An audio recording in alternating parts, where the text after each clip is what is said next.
और चलिए बात करते हैं राजनीति की। दिल्ली दौरे से लौटने के बाद सीएम नीतीश ने राबड़ी आवास पर जाकर लालू यादव से मुलाकात की। इस मुलाकात को लेकर अब सियासत तेज हो गई है। आपत्ति बीजेपी को है। बीजेपी ने आरोप लगाया कि बिहार की सरकार रिमोट कंट्रोल से चल रही है और लालू यादव चला रहे हैं। तो वहीं बीजेपी के इन आरोपों पर महागठबंधन ने पलटवार करना शुरू कर दिया है। कुल मिलाकर एक बार फिर से बीजेपी ने आरोप लगाया है कि जिस तरीके से नीतीश लगातार लालू यादव से मुलाकात कर रहे हैं, ऐसा प्रतीत होता है कि ये सरकार नीतीश नहीं कोई और चला रहा है। वो सीधे सीधे आरोप लगाए जा रहे हैं बीजेपी की तरफ से कि ये सरकार रिमोट कंट्रोल से चलाई जा रही है, जिस रिमोट लालू यादव के हाथों में है। देखिए, लालू प्रसाद यादव बड़े भाई हमेशा छोटे भाई को कंट्रोल करते रहे हैं रिमोट के माध्यम से, और बड़े भाई छोटे भाई दोनों मिले हुए थे। बिहार को लोगों को वर्गलाया, भारतीय जनता पार्टी को भी वर्गलाने का काम किया। पूरा रिमोट लालू प्रसाद यादव के हाथ में है। ये जब चाहते हैं नीतीश कुमार, आप उनसे अलग होते हैं, जब चाहते हैं वो अपने पास बुलाते। विश्वास की बुनियाद पे है और बिहार की तरक्की और खुशहाली के लिए है, इसलिए आपसी सहयोग से सरकार चल रही है। रिमोट की प्रथा और रिमोट से संचालित भारतीय जनता पार्टी के शासन होते हैं और भाजपा के लोग बेचैन इस कारण हैं कि सत्ता उन्होंने जब गंवाई है तब से व्याकुलता उनके लोगों में काफी छाई है।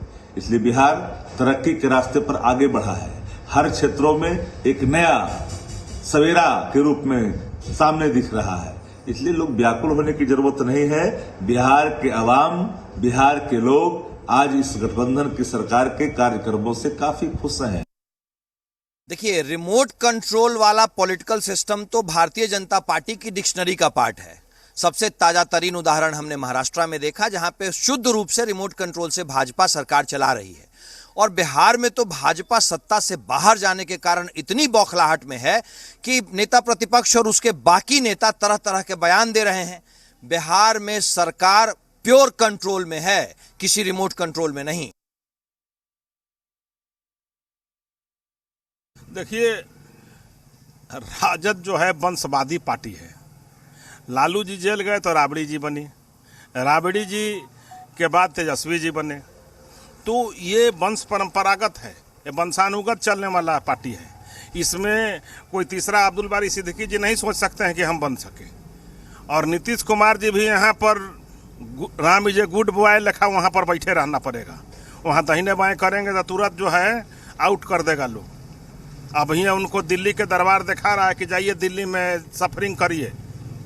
दिल्ली क्या है आप सब लोग जानता है कि दिल्ली का क्या स्थिति है। सब लोग प्रधानमंत्री दौड़ प्रतियोगिता में भाग ले रहा है।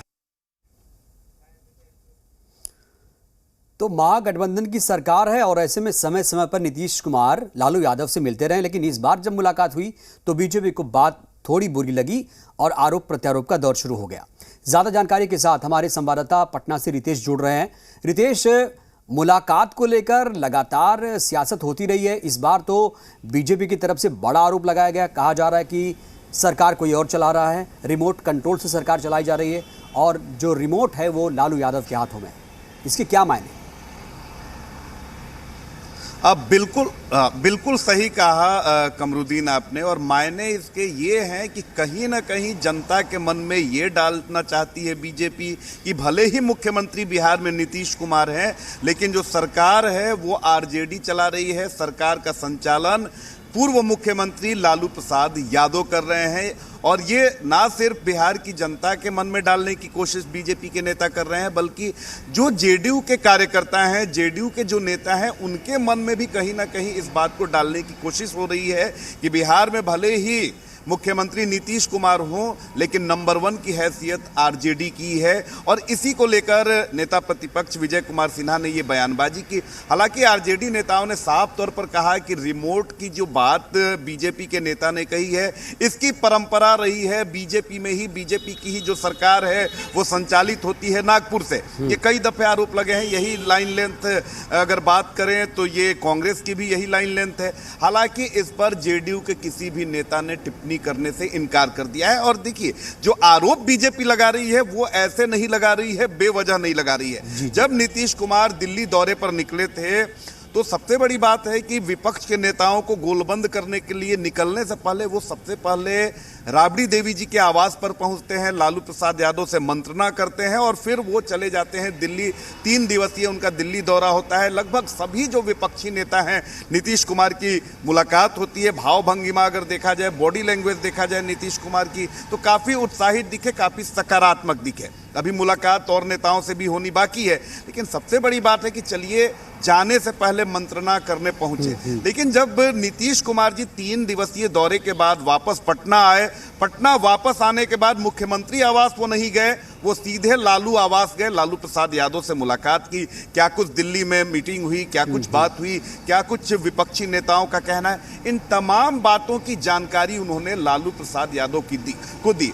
लंबे समय से लालू प्रसाद यादव नेपथ्य में चले गए थे, मुख्य धारा की राजनीति से दूर हो चुके थे। लेकिन देखिए, जैसे ही बिहार में महागठबंधन की सरकार वापस आई है, आरजेडी नेताओं में तो उत्साह की लहर है ही। जो लालू प्रसाद यादव लंबे समय से बीमार चल रहे थे, ये कयास लगाए जा रहे थे कि मुख्य धारा की राजनीति में वापस आना लालू प्रसाद यादव के लिए मुश्किल है। अब लालू प्रसाद यादव के हाव भाव को देखिए, आपने सही कहा कि हर उनकी एक्टिविटी को देखिए, हर चीज के दो पक्ष होते हैं, 2 पहलू होते हैं। सकारात्मक पक्ष इसमें आरजेडी को दिख रहा है, जबकि नकारात्मक इसमें बीजेपी देखना चाह रही है। बहुत बहुत धन्यवाद आपका।